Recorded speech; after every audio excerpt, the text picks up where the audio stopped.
کہتے ہیں، آپ کہیں گے تو یہ مان جائیں گے۔ اور خود لوگ میرے پاس بھی آ کر کے کہتے ہیں، ابھی شاید کل ہی کی یا پرسوں کی بات ہے کہ ایک سفر میں حافظ صاحب کے ساتھ تھا، ایک صاحب کا تذکرہ نکلا کہ بیوی بہت پریشان کر رہی ہے، بہت ستا رہی ہے، ایسی کہ یہاں سے لے جاتی ہے ادھر، ادھر سے لے جاتی ادھر۔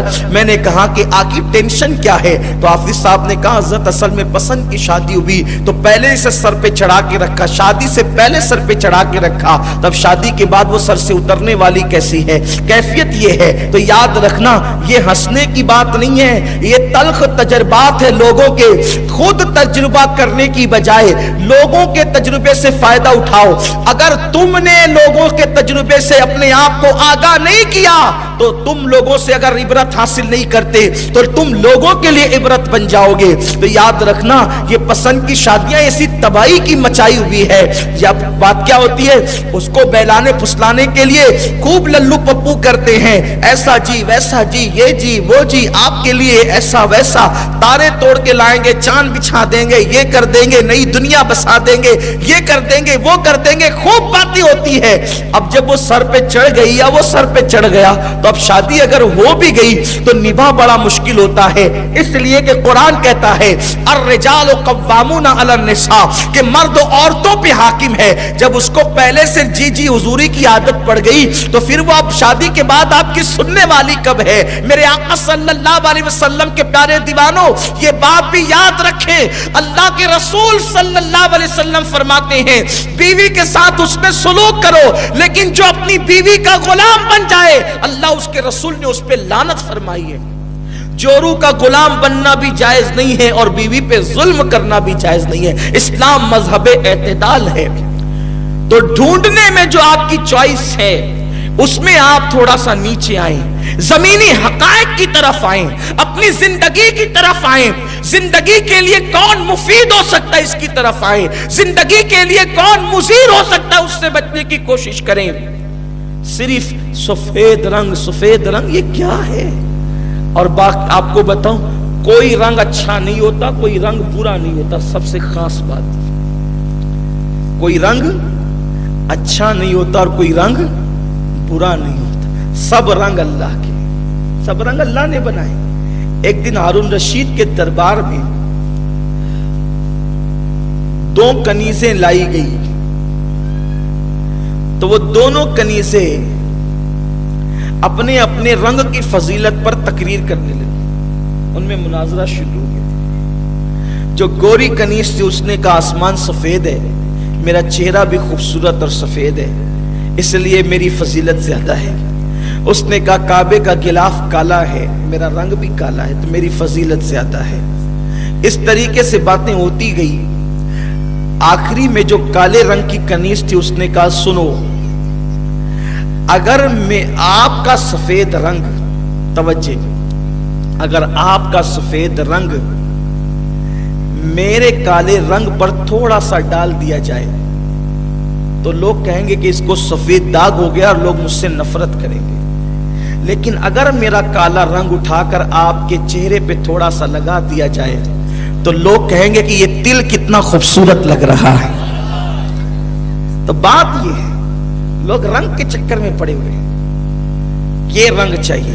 ارے رنگ مت دیکھ، ڈھنگ دیکھ، صورت مت دیکھ، سیرت دیکھ۔ آپ نے نہیں سنا حضرت رابعہ بصری، قد چھوٹا ہے، رنگ سانولا ہے، لیکن کردار کیا ہے کہ حج کے لیے جاتی ہے تو کعبہ استقبال کے لیے آتا ہے، کعبہ استقبال کے لیے آتا ہے، اور پھر وہ کعبے سے مخاطب ہو کے کہتے ہیں اے کعبہ تو کیوں آ گیا؟ میں تجھے دیکھنے نہیں بلکہ میں تو تیرے رب کا دیدار کرنے آئی۔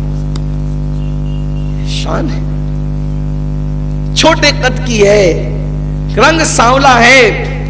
حضرت بایزید بستامی ہر قدم پہ 2 رکعت نفل ادا کرنے کے لیے جاتے ہیں کعبۃ اللہ شریف، دیکھا تو حقیقت کعبہ غائب تھی۔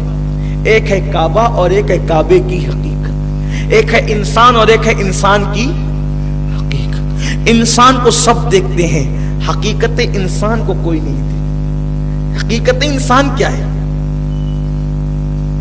حقیقت انسان کیا ہے؟ کبھی آپ نے دیکھا یہی انسان ہے جس کو آپ نے کرسی پہ بٹھا رکھا ہے, بول رہا ہے.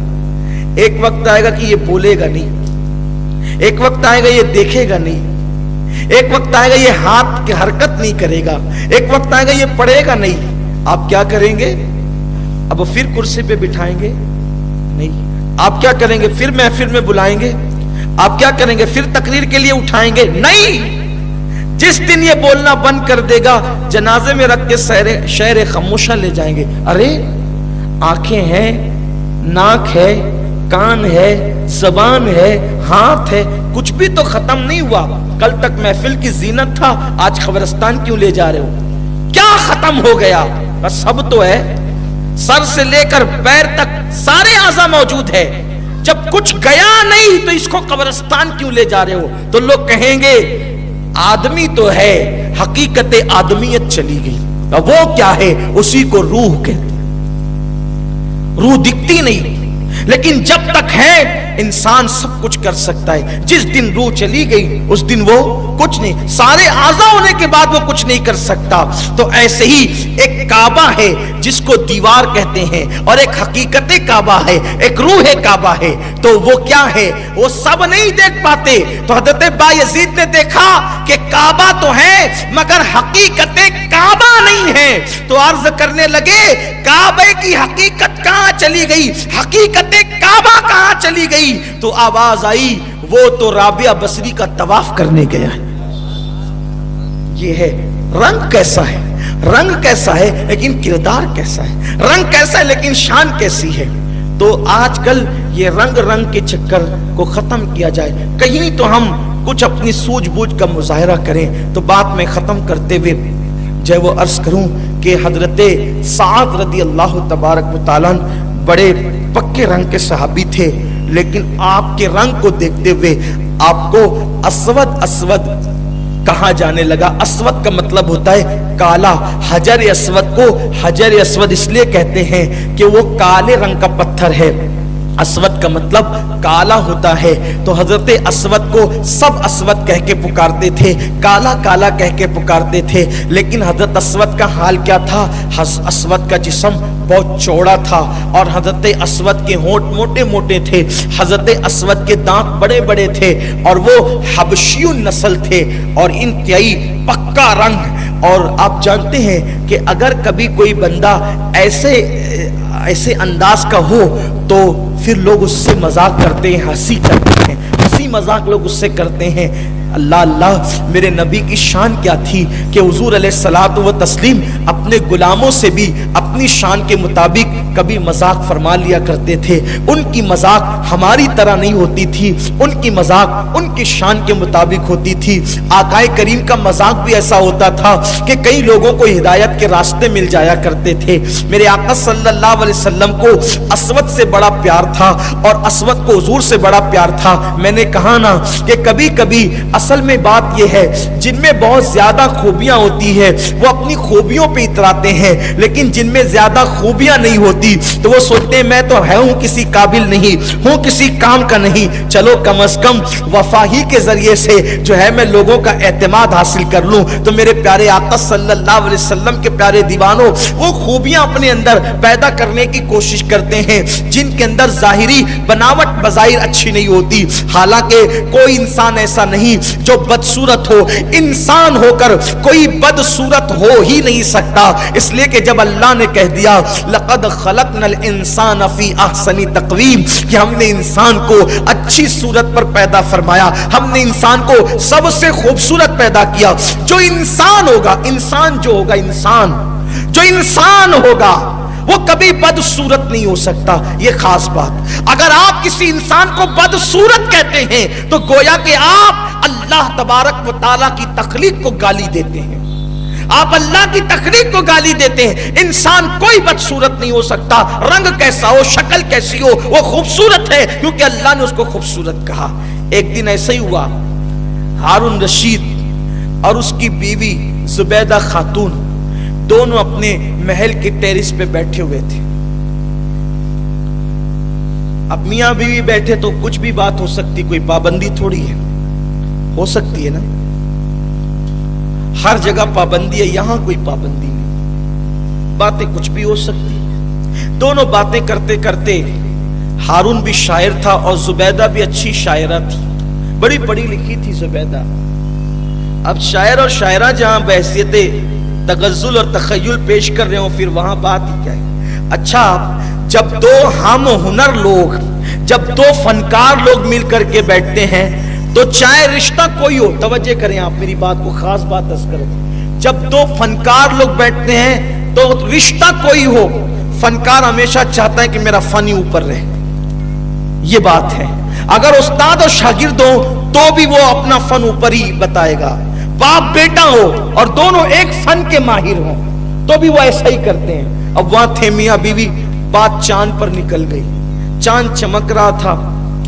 ہارون نے کہا چاند کتنا خوبصورت ہے, کتنا حسین ہے چاند, کون ہو سکتا ہے اس کی طرح. زبیدہ نے کہا میرا چہرہ نہیں دیکھتا, ہارون دیکھ کتنی خوبصورت ہوں, چاند سے زیادہ خوبصورت تو میں ہوں. یہ بات کہا, ہارون کو یوں لگا کہ میری بات کاٹ دی. بادشاہ تھا, جلال شاہی مال کا تکبر تھا, بول دیا اگر تو نے چاند سے زیادہ اپنے آپ کا خوبصورت ہونا ثابت نہ کیا تو تجھ پہ طلاق.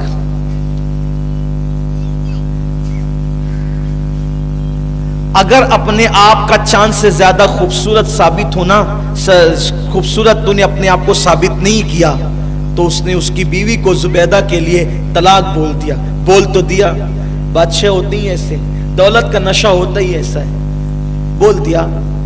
آج کل بھی لوگ چھوٹی چھوٹی باتوں پہ طلاق کی بات کرتے ہیں, لیکن ان کو نہیں سمجھ میں آتا کہ طلاق کے بعد تباہی کتنی آتی ہے. ہم نے کبھی نہیں دیکھا کہ کسی نے ظلمن طلاق دیا ہو اور اس کے بعد وہ سکون کی زندگی رہا ہو. آپ اپنے محلے میں تحقیق کر لیں, آپ اپنے گاؤں میں تحقیق کر لیں, آپ اپنے رشتہ داری میں تحقیق کر لیں, ظلمن طلاق دینے والا در در کا کتا بن جاتا ہے, در در کا بھکاری بن جاتا ہے, اس کو کبھی چین نہیں آتا. کیوں؟ اس لیے کہ کسی کی آبرو سے کھیل کر انسان کبھی سکون سے نہیں رہ سکتا. ارے چوٹی پہ پیر رکھنے والا جب کبھی سکون نہیں پا سکتا تو عورت کی زندگی کو تباہ کرنے والا سکون کیسے پا سکتا ہے؟ اس لیے لوگوں کو چاہیے کہ ظلمن طلاق نہ دیا کریں. بہرحال بات ہو گئی, آئی گئی بات ہو گئی. جب بات یہ ہوئی اس کو افسوس ہوا. زبیدہ بیچاری کیا دلیل دے سکتی تھی, زبیدہ زبیدہ تھی. اس کو ہارون کو افسوس ہوا کہ میں کیا بول گیا. علماء کو بلایا, کہا کہ بات ایسی ایسی ہوئی. انہوں نے کہا چاند سے زیادہ میں خوبصورت ہوں اور حسین ہوں, اور ہم نے یہ کہہ دیا, اور اب ثابت کیسے ہو کہ زبیدہ خوبصورت ہے یا چاند. علماء نے کہا بھائی دیکھو یہ معاملہ ہمارے سمجھ کے باہر ہے, کچھ سمجھ میں نہیں آتا. کسی نے کہا ایک کام کرتے ہیں, ایک مجذوب رہتے ہیں اسی بغداد کے اندر, ان کا نام ہے بہلول دانا. یہ بہت بڑے ولی تھے حضرت بہلول دانا, اور مجذوب تھے, لیکن بات ایسی کرتے تھے کہ بڑے بڑے دانا آپ کے سامنے طفل مکتب نظر آتے تھے. حضرت بہلول دانا کہا بہلول کو بلاؤ, لیکن آئیں گے نہیں اس لیے کہ بادشاہوں کے محل میں نہیں جاتے.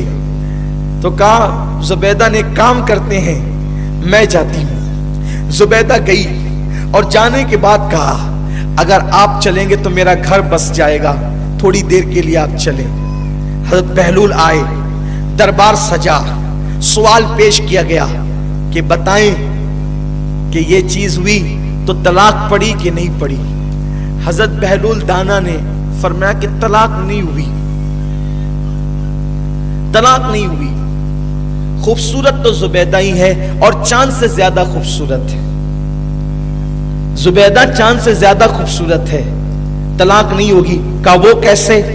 کہا دلیل قرآن دیتا ہے لقد خلقنا الانسان فی احسن تقویم, ہم نے انسان کو بہت خوبصورت پیدا کیا ہے. اللہ نے یہ نہیں کہا ہم نے چاند کو خوبصورت پیدا کیا, سورج کو خوبصورت پیدا کیا, درختوں کو خوبصورت پیدا کیا, بلکہ اللہ نے اگر کسی کی خوبصورتی کا اعلان کیا ہے تو وہ حضرت انسان ہے. بولو زبیدہ انسان ہے کہ نہیں ہے؟ جب زبیدہ انسان ہے تو ثابت ہوا کہ زبیدہ چاند سے زیادہ خوبصورت ہے. اسی لیے تو غالب بھی یہ کہہ گئے کہ کل 14ویں کی رات تھی شب بر رہا چرچا تیرا، کچھ نے کہا کہ چاند ہے، کچھ نے کہا چہرہ تیرا، ہم بھی وہاں موجود تھے، ہم سے بھی سب پوچھا کیے، ہم چپ رہے، ہم ہنس دیے، منظور تھا پردہ تیرا۔ اس لیے کہ چاند سے تشبیہ دینا یہ بھی کوئی انصاف ہے، چاند پر تو داغ ہے اور ان کا چہرہ صاف ہے۔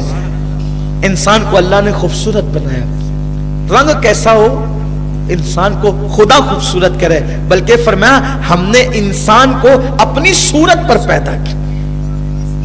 اللہ فرماتا ہے کہ ہم نے آدم کو اپنی صورت پر پیدا کیا۔ یہ آیت کریمہ کی تشریح اگر ہو جائے تو اللہ اکبر، محفل اس بات کی متحمل نہیں ہے کہ لوگ اس کو سن سکیں، بس اتنا کہ اللہ فرماتا ہے ہم نے آدم کو اپنی صورت پر پیدا کیا۔ یہ آیت چونکہ آیات متشابہات میں سے ہے، اس لیے حتمی طور پر اس پر کوئی گفتگو اس وقت ہم نہیں کر سکتے۔ اللہ نے انسان کو اپنی صورت پہ پیدا کیا، اسی لیے تو گلوں کو انسان کے لیے بنایا، چاند کو انسان کے لیے بنایا، سورج کو انسان کے لیے بنایا، ستاروں کو انسان کے لیے بنایا، سیاروں کو انسان کے لیے بنایا، سب کو انسان کے لیے بنایا اور انسان کو اپنے لیے بنایا۔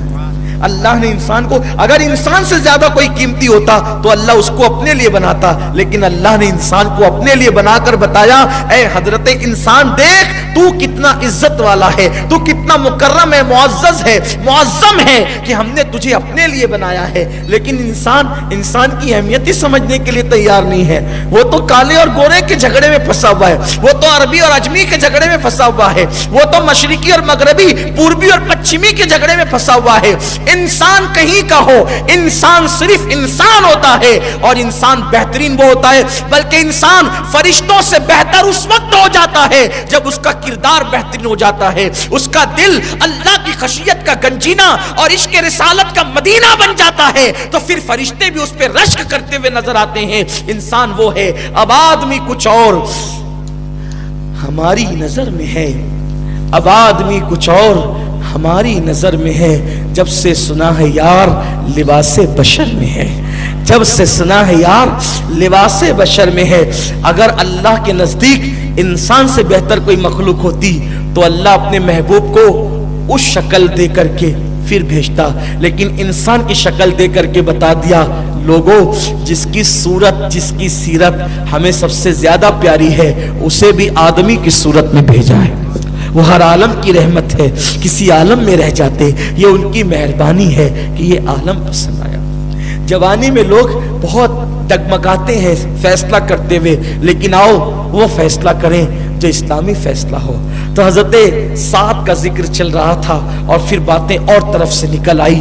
حضرت سیدنا سعد جنہیں دنیا اسود کہتی ہے، ان کے ساتھ حضور مذاق کرتے تھے، مزاح فرماتے تھے۔ ہم کو بھی چاہیے کہ زندگی ہنس بول کے گزاریں۔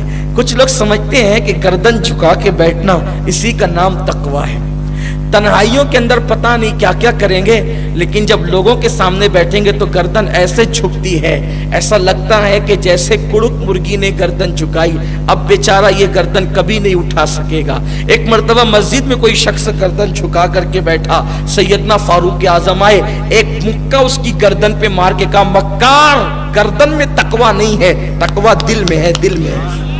التقویٰ ہاں ہونا، کپڑوں میں تقویٰ نہیں ہے، امامے کے پیچ میں تقویٰ نہیں ہے، گردن جھکانے میں تقویٰ نہیں۔ اگر تیرا دل اللہ کی خشیت کا گنجینہ ہے تو پھر تو مسکراتا۔ حضور علیہ الصلوۃ والتسلیم کو لوگوں نے جب بھی دیکھا کہا فتبسم رسول اللہ صلی اللہ علیہ وسلم، ہم نے اللہ کے رسول کو مسکراتے دیکھا ہے۔ لوگ کہتے ہیں فلاں مولانا صاحب کبھی سنجیدہ رہتے ہیں، میں کہا سنت جو مسکرانا ہے،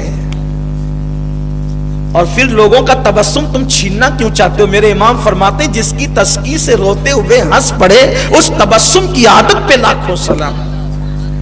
زندگی میں ہنس بول ہونا چاہیے، لیکن حدود شرع میں ہونا چاہیے۔ کچھ لوگوں کی عادت ہوتی ہے جو میت میں بھی ہنسی مذاق کرتے ہیں، یہ ٹھیک نہیں ہے۔ جیسی محفل ہے رنگ ویسا ہونا چاہیے، تو لیکن بہرحال خوشی ہونا چاہیے اور خوش طبعی ہونا چاہیے۔ اب یہ ایک الگ سا عنوان ہے کہ حضور علیہ الصلوۃ والتسلیم تو صحابہ کے ساتھ عجیب کریمانہ انداز سے مذاق فرماتے تھے، اور پھر صحابہ بھی حضور علیہ السلام سے بڑے عجیب انداز سے رہتے بھی تھے. ادب کا حال یہ تھا کہ آواز اونچی نہیں ہوتی تھی. آپ تھک تو نہیں گئے نا؟ کل رات بھر عبادت کر کے تھک تو نہیں گئے نا؟ میں گفتگو سمیٹ رہا ہوں، لیکن مجھے ایک بہت پیاری سی بات یاد آ گئی. حضور علیہ الصلوۃ والتسلیم صحابہ کو اس قدر میرے آقا پیار دیتے تھے کہ صحابہ مچلتے رہتے تھے. ایک دیہات کے صحابی تھے، دیہاتی تھے، وہ دیہات سے حضور سے روز ملنے آتے تھے اور وہ بہت بھولے بھالے تھے. اتنے بھولے بھالے تھے وہ، یہ ہوتے نا کچھ لوگ بہت بھولے بھالے ہوتے ہیں، ویسے وہ بھولے بھالے تھے. وہ کیا کرتے تھے، ان کے کھیت کی سبزیاں لاتے اور حضور کو تازہ سبزیاں پیش کرتے، اور کبھی کبھی کیا کرتے کہ اپنی سبزیاں دے کر کے مدینے والوں سے فروٹ خریدتے اور حضور کو لا کے دیتے، حضور کھائیے. پھر کبھی خیال آتا کہ حضور علیہ السلام سب کو بانٹ دیتے ہیں، پیسے تقسیم کر دیتے ہیں، اپنے پاس کچھ رکھتے نہیں ہیں، تو حضور علیہ السلام لوگوں کا خیال کرتے ہوئے فروٹ نہیں کھاتے. اب ان کے پاس بھی پیسے نہیں ہیں، سبزی بھی دینے کو نہیں ہے، کچھ نہیں ہے، تو یہ حضور علیہ الصلوۃ والتسلیم کے لیے مدینہ منورہ کے فروٹ مارکیٹ میں جاتے فروٹ خریدنے کے لیے. کہتے ہیں بھائی صبح کا وقت ہے، تازہ پھل دے دو، شام کو انشاءاللہ میں پیسے لوٹا دوں گا. اور کہتے ٹھیک ہے. وہ آتے فروٹ لیتے، یا رسول اللہ آپ کے لیے فروٹ خرید کے لائے ہوں. حضور مسکراتے فرماتے ٹھیک ہے، حضور کو پیش کرتے، حضور کھا لیتے. پھر اس کے بعد دن گزرتا، شام کو آتے، حضور کا ہاتھ پکڑتے، حضور چلیے. سرکار کو بازار میں لاتے، فرماتے کیا بات ہے؟ کہا وہ جو صبح فروٹ کھائے تھے نا اس کے پیسے دے دیجئے. صبح جو فروٹ کھائے تھے اس کے پیسے تو دے دیجئے. سرکار پھر پیسے ادا فرما دیتے.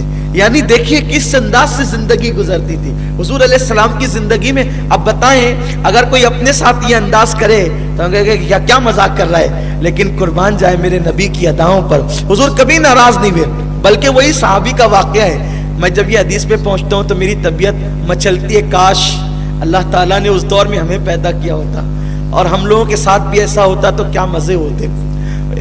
حضور علیہ السلام وہ جو بھولے والے صحابی تھے ایسا کرتے. ایک مرتبہ وہ مارکیٹ میں آئے، بازار میں، اور آنے کے بعد انہوں نے حضور کو سبزی نہیں بھجوائی، اور اتفاق سے حضور علیہ السلام کی طبیعت چاہی کہ آج اپنے گھر میں سبزی پکانا ہے، تو حضور علیہ السلام خود بازار تشریف لائے. اچھا حضور بازار خود آتے تھے، سرکار اسلام بازار خود آتے تھے. ہم لوگ کی تھوڑی بہت عزت ہو جاتی ہے، پوزیشن ہو جاتی ہے، تو ہم لوگ بازار جانے میں شرماتے ہیں، بلکہ اب تو بازار میں اکثر عورتیں ہی نظر آتی ہیں. جو بھی لوگ بازار جاتے ہوں گے وہ دیکھتے ہوں گے.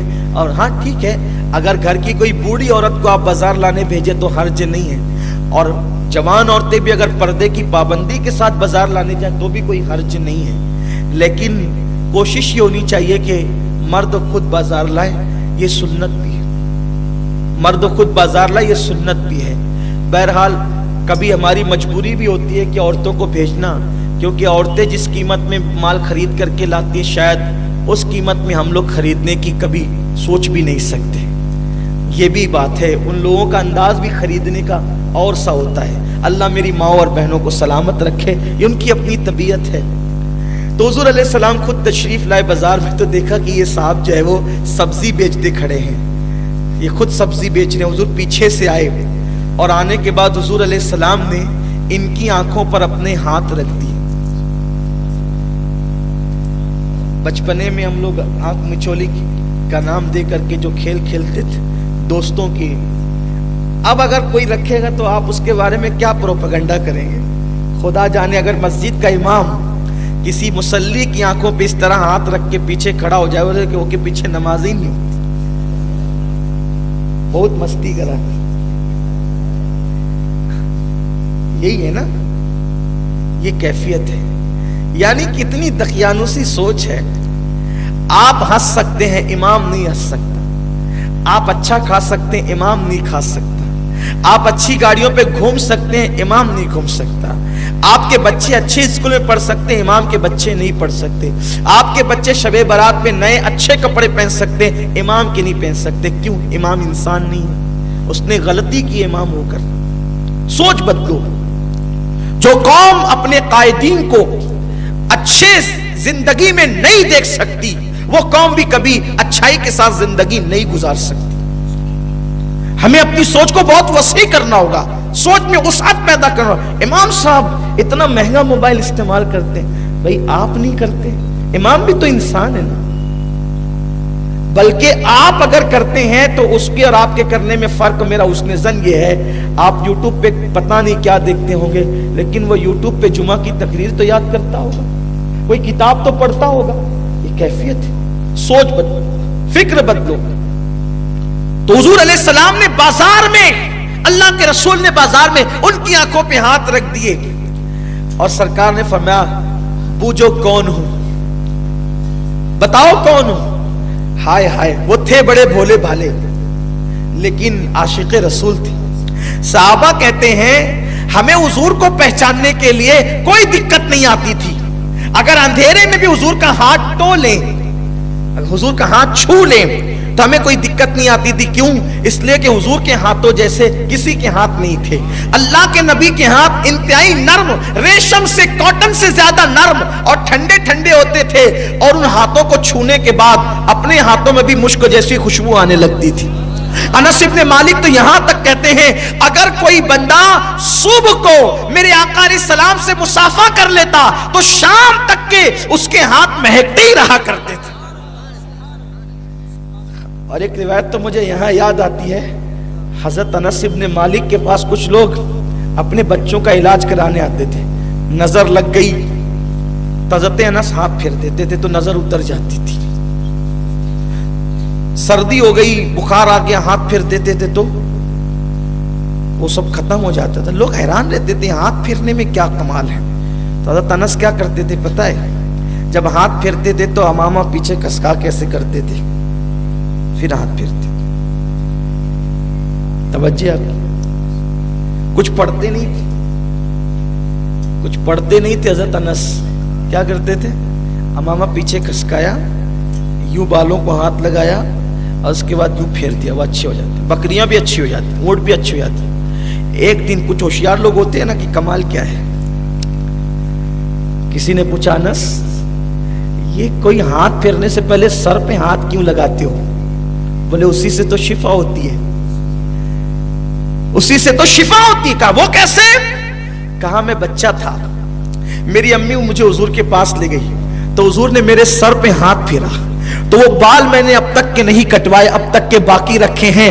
اب جب کوئی بیمار میرے پاس آتا ہے تو پہلے حضور کا ہاتھ جس بال پہ رکھا گیا تھا اس پہ میں بال پہ ہاتھ لگاتا ہوں اور پھر اسی بال والے لگے ہوئے ہاتھ کو میں مریض پہ لگا دیتا ہوں تو اللہ حضور کے دست اقدس کی برکت سے اس مریض کو شفا عطا فرما دے.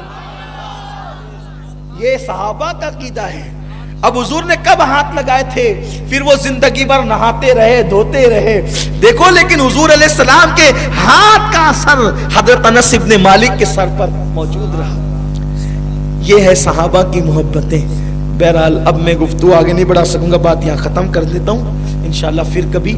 تو عرض یہ کر رہا تھا, حضور نے ان کے آنکھوں پہ ہاتھ رکھا اور ہاتھ رکھ کر کے کہا بوجھو کون ہوں. وہ صحابی کہتے ہیں حضور کے ہاتھوں کی خوشبو, مشک کی, نرم نرم ہاتھ, ٹھنڈے ٹھنڈے ہاتھ جب میری آنکھ پر آئے تو میں نے اپنے آپ کو پیچھے کرنا شروع کیا. اور میں جان بوجھ کے نہیں کہہ رہا تھا کہ کون ہے, کیونکہ مجھے پتا تھا ابھی کہہ دوں گا حضور ہے تو ہاتھ ہٹ جائیں گے. تو میں پیچھے پیچھے ہوتے ہوتے حضور کے سینے سے میں نے اپنی پیٹھ لگا دی. فرمایا جب حضور کے سینے سے میری پیٹھ لگی, حضور کے سینے کی ٹھنڈک اب تک میں اپنے سینے میں محسوس کر رہا ہوں. پھر جب دیر ہو گئی تو حضور نے کہتے کیوں نہیں ہو کون ہے؟ تو عرض کی حضور اس غلام کو کون خرید سکتا ہے سوائے آپ کے. یا رسول اللہ اس غلام کو آپ کے سوا اور کون خرید. یہ حضور کی زندگی تھی. تو بات میں اپنی سمیٹنوں ختم کر دوں تو حضرت اسود سے حضور بڑی مذاق فرماتے تھے, مزہ فرماتے تھے. ایک دن حضور علیہ السلام دوپہر کے وقت اپنے کاشان اقدس میں موجود تھے اور حضرت اسود جو ہے اللہ کے حبیب صلی اللہ علیہ وسلم کی بارگاہ میں حاضر ہوئے. جب بارگاہ رسالت میں اسود حاضر ہوئے, حضور نے ان کو اکیلے دیکھ کر چاہا کہ ہر مرتبہ کی طرح اس مرتبہ بھی ان کے ساتھ دل لگی فرمائے, مذاق فرمائے. تو سرکار نے فرمایا او اسود اتنا بڑا ہو گیا ہے تو شادی کیوں نہیں کرتا؟ جب میرے سرکار نے کہا نا اتنا بڑا ہو گیا تو شادی کیوں نہیں کرتا، حضور نے ہنستے ہوئے کہہ دیا، اور حضرت اسود نے اس کو سیریس لے لیا، کیونکہ کبھی کبھی لوگ مذاق کو سیریس لے لیتے ہیں، اور ایسا ہی ہو گیا اس وقت، مذاق انہوں نے سیریس لے لی، آنکھ میں آنسو آ گئے۔ میرے سرکار کی شان یہ تھی کہ حضور کسی کی آنکھوں میں آنسو دیکھ نہیں سکتے تھے۔ سرکار علیہ الصلوۃ والتسلیم نے کہا کیوں روتا ہے؟ تو اسود نے کہا آقا آپ کہتے ہیں اتنا بڑا ہو گیا شادی کیوں نہیں کرتا؟ یا رسول اللہ مجھ جیسے پکے رنگ کے آدمی کو اپنی بیٹی کون دے گا؟ یہاں کے لوگ تو بڑے خوبصورت ہے، انصار مدینہ تو حسین و جمیل، آقا کون مجھے بیٹی دے گا؟ بس اتنا کہنا تھا۔ حضور کی بارگاہ میں کوئی اپنی عرضی لائے، اللہ کی عزت کی قسم حضور کی بارگاہ میں آیا ہوا سوال کبھی رد نہیں ہوتا۔ میری مائیں اور بہنیں توجہ سے سنیں، آپ بھی سنیں۔ جیسے ہی اسود نے کہا حضور مدینے والے تو بڑے خوبصورت لوگ ہیں، مجھے کون اپنی بیٹی دے گا؟ دریائے کرم جوش میں آیا، اور مدینہ منورہ میں جو سب سے خوبصورت گھرانہ تھا، سب سے خوبصورت گھرانہ تھا، حضور علیہ السلام نے فرمایا جا اور جا کر کے ان سے کہنا کہ میں نے یہ رشتہ لے کر کے بھیجا ہے، وہ اپنی بیٹی کا رشتہ تیرے ساتھ طے کر دیں، اور وہ جب طے کر دے تو میرے پاس آنا، میں خود چل کر تیرا نکاح پڑھاؤں گا۔ قربان جائیں، کریم آقا نے یہ بات کہہ تو دی، اسود کی ہمت نہیں ہو رہی تھی، حضور ان کے یہاں وہ تو بہت خوبصورت ہے۔ سرکار فرماتے ہیں جا اور ان سے میرا نام کہنا، جا اور ان سے میرا نام کہنا۔ دوپہر کا وقت تھا، مدینہ منورہ کی چلچلاتی ہوئی دھوپ تھی، کھجور پکنے کا موسم تھا، عین دوپہر کے ٹائم میں اس وقت تو کوئی کسی کے یہاں جاتا نہیں تھا، کیونکہ لوگ تہجد گزار تھے، ان کی راتیں مصلی پر گزرا کرتی تھی۔ آپ جانتے ہیں آج میرے ساتھی کہہ رہے تھے لوگ تاخیر سے آئے ہیں یا لوگ نہیں آئے ہیں اتنے جتنے آتے ہیں۔ میں نے کہا رات عبادت کی اس لیے ابھی تھکے ہوں گے، حالانکہ صحابہ کی ہر رات شب برات تھی، صحابہ کی ہر رات شب برات تھی، وہ عبادت پوری رات کرتے تھے، تو دوپہر کے وقت وہ آرام کرتے تھے۔ دوپہر کے وقت کوئی کسی کے گھر نہیں جاتا تھا، اگر دوپہر کے وقت کوئی کسی کے گھر جاتا تو اس کیفیت میں جاتا جب کوئی بہت ارجنٹ کام آ جاتا یا کوئی حادثہ ہو جاتا۔ حضرت اسود گئے، دروازے پہ دستک دی، اندر سے آواز آئی کون؟ باہر سے کہا اسود۔ جیسے ہی سنا اسود تو دروازہ کھولا۔ اب چونکہ دروازہ کھولنے کے لیے اس گھر کے ذمہ دار آگے بڑھے تو ایک لوتی بیٹی تھی، بڑی خوبصورت تھی،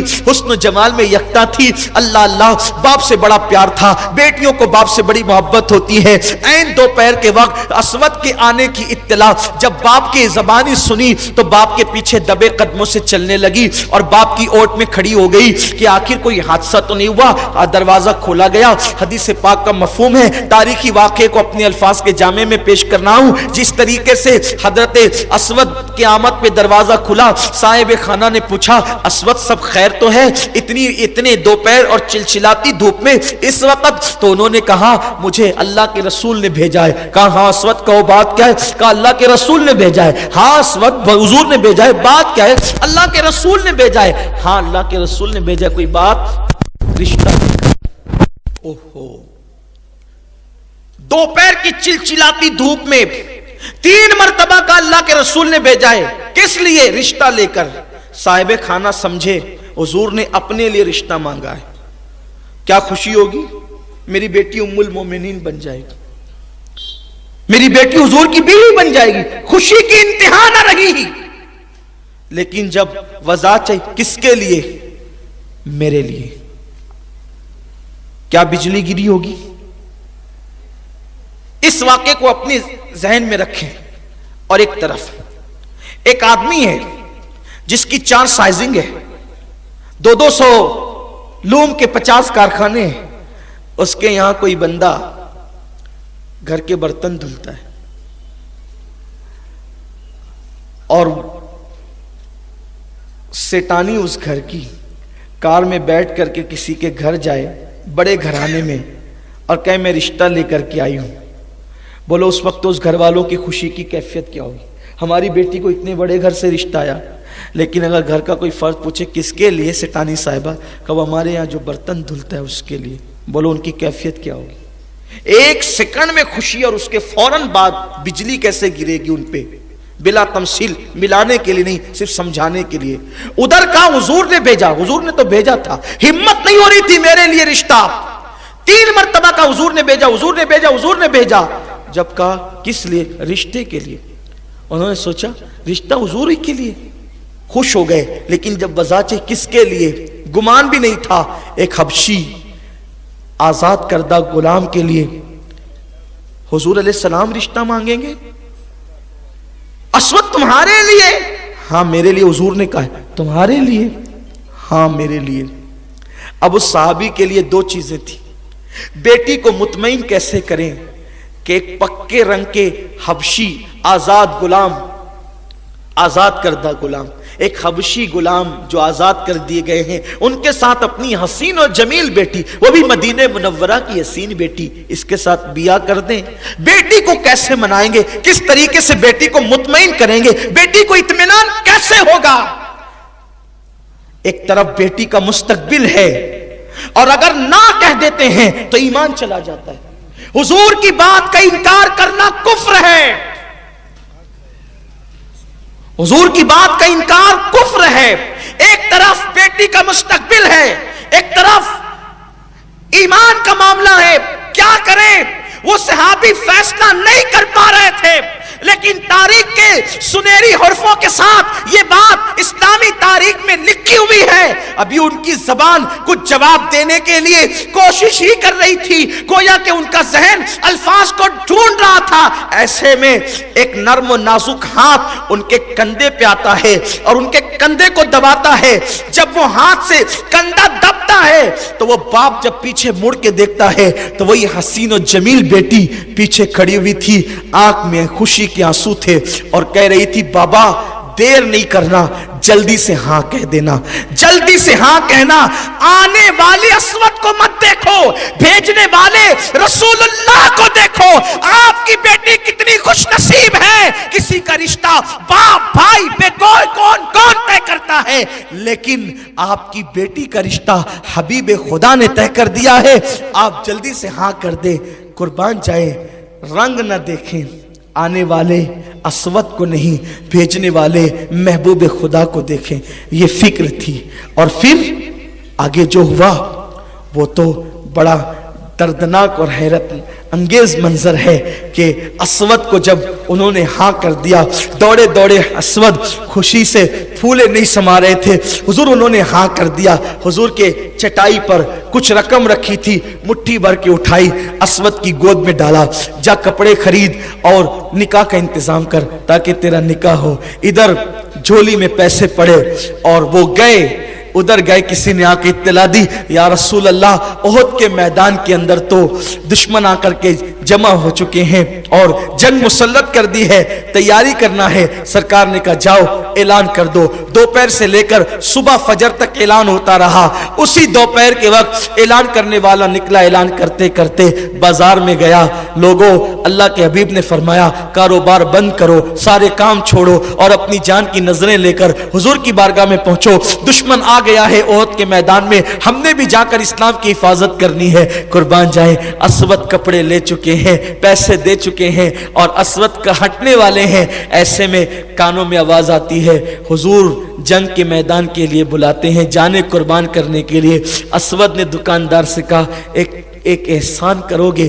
دکاندار نے کہا بتاؤ بھائی کیا کر سکتے ہیں؟ یہ پیسے میرے واپس دے دو، کپڑے اپنے واپس لے لو۔ لیا پیسے، اور اسی پیسوں سے آپ نے جو ہے وہ ڈھال خریدی اور تلوار خریدی۔ اب حضور کی بارگاہ میں نہیں گئے، چپکے سے جا کر کے مجاہدین کی صف میں کھڑے ہو گئے۔ چپکے سے اس لیے گئے تاکہ حضور کو اطلاع نہ ہو پائے، اگر حضور کو پتہ چل گیا حضور کہیں گے اسود جہاد تو قیامت تک ہوتا رہے گا، ابھی شادی کر لے تاکہ تیرے دل کے ارمان پورے ہو جائیں۔ اسود نے سوچا جس نبی نے سب کچھ دیا اس نبی کو ہم جان کے سوا دے بھی کیا سکتے ہیں، اور حق تو یہ ہے کہ حق ادا نہ ہوا۔ چپکے سے جا کر کے کھڑے ہو گئے۔ ہم بھی عاشق رسول کہلاتے ہیں، ہمارا حال یہ ہے، شب برات میں بھی رات بھر کھاتے پیتے رہے اور فجر سے پہلے جا کر سو گئے، یہ ہمارا حال ہے۔ میرے آقا علیہ السلام کے دیوانوں پکنک پر گئے اور وہاں پر گناہوں کے اڈوں کو آباد کیا۔ کیفیت یہ ہے، حرام لقمہ پیٹ کے اندر ڈالا، عورتوں پہ بد نظری کی، نماز نمازیں ترک کی، داڑیاں مڈا کے گٹروں میں پھینکا، یہ اپنی زندگی کا کل معاملہ ہے، کل حال ہے۔ میرے آقا علیہ السلام کے دیوانوں، وہ کیسے عشاق تھے۔ سوچو اتنی خوبصورت بیوی ملنے والی ہے اور چند لمحوں کے بعد ملنے والی ہے، لیکن اسود جانتے تھے کہ سب چیزوں سے زیادہ محبت کرنا حضور سے یہ ایمان کی نشانی ہے۔ اگر حضور سے پیار نہیں تو کچھ بھی نہیں، حضور سے محبت نہیں تو کچھ بھی نہیں، حضور سے عشق نہیں تو کچھ بھی نہیں۔ بمصطفیٰ برسا خیش را کے دی ہم اوس، اگر بہو نہ رسیدی تمام بو لحبیس۔ پورا کے پورا دین محمد الرسول اللہ کا نام ہے، اگر ان سے محبت نہیں ہے تو پھر کچھ بھی نہیں ہے۔ جو ان کے قدموں سے دور ہو گیا ابو لہب میں اور اس میں کوئی فرق نہیں ہے۔ اسود کھڑے ہو گئے، اس کے بعد صبح کو قافلہ چلا میدان جنگ کے اندر، تلواروں سے ٹکرائی، اور احد کی جنگ کی داستان آپ مجھ سے پہلے کئی مرتبہ سن چکے ہیں۔ 70 صحابہ شہید ہوئے، حضرت حمزہ، حضرت مصعب ابن عمیر، حضرت شماس، اس طریقے سے ان میں سے حضور علیہ السلام نے جب لاشوں کو اکٹھا کیا جنازہ پڑھانے کے لیے تو دیکھا کہ اس میں اسود کی لاش بھی تھی۔ حضور اسود کو دیکھ کر کے رو رہے تھے، اور رونے کے بعد حضور مسکرا پڑے۔ صحابہ نے عرض کیا آقا روتے روتے اچانک اسود کی لاش پر مسکرانے کا فلسفہ، مسکرانے کا معاملہ سمجھ میں نہیں آیا۔ سرکار فرماتے ہیں تمہیں نہیں پتا، یہ اسود اور ہم جانتے ہیں کہ اسود کا رشتہ ایک خوبصورت لڑکی کے ساتھ طے ہو گیا تھا، لیکن وہ کپڑے خریدنے اور شادی کی تیاری کے لیے گیا تھا۔ جیسے اس کو پتا چلا کہ جنگ پہ جانا ہے، اس نے کپڑے واپس کیے، تلوار خریدی، اور اس کے بعد مجھ سے چھپ چھپا کر کہ میں کہیں روک نہ لوں جنگ کے میدان میں آ گیا، اور اس کے بعد شہید ہو گیا۔ اب میں دیکھ رہا ہوں رونا اس پر آیا، اتنی خوبصورت دلہن ملنے والی تھی، اس نے دلہن کی پرواہ نہیں کی، میری محبت میں جان قربان کر دی۔ رونا اس پر آ رہا ہے، لیکن ہنسی اس پر آ رہی ہے کہ میں دیکھ رہا ہوں کہ جنت کی حوریں آپس میں جھگڑا کر رہی ہے۔ وہ کہتی ہے میں اسود کی دلہن بنوں گی، میں اسود کی دلہن بنوں گی، میں اسود کی دلہن بنوں گی۔ حوریں لڑ رہی ہے عاشق رسول کے لیے کہ اس کی دلہن میں بنوں گی۔ میرے آقا صلی اللہ علیہ وسلم کے دیوانوں، میں اپنی بہنوں سے یہ نہ کہہ دوں ارے نادان، اگر پکے رنگ کا انسان سچا عاشق رسول بن جائے، اس کی دلہن بننے کے لیے حوریں جنت کی لڑتی ہے، تو کہاں کہہ رہی ہے کہ جس کے چہرے پہ داڑھی ہے میں اس سے شادی نہیں کروں گی؟ ارے اس کے لیے تو حوریں لڑ رہی ہے، تو کہاں کہہ رہی ہے میری بہن کہ جس کے سر پہ ٹوپی ہے اس سے شادی نہیں کروں گی؟ دیندار بیوی ڈھونڈو، دیندار شوہر ڈھونڈو، انشاءاللہ زندگی خوشی سے گزرے گی۔ اللہ سے دعا ہے اللہ مجھے آپ سب کو عمل کی توفیق دے۔ گفتگو کے درمیان کوئی غلطی ہو تو معاف فرمائے۔ وما علینا الا البلاغ۔ السلام علیکم۔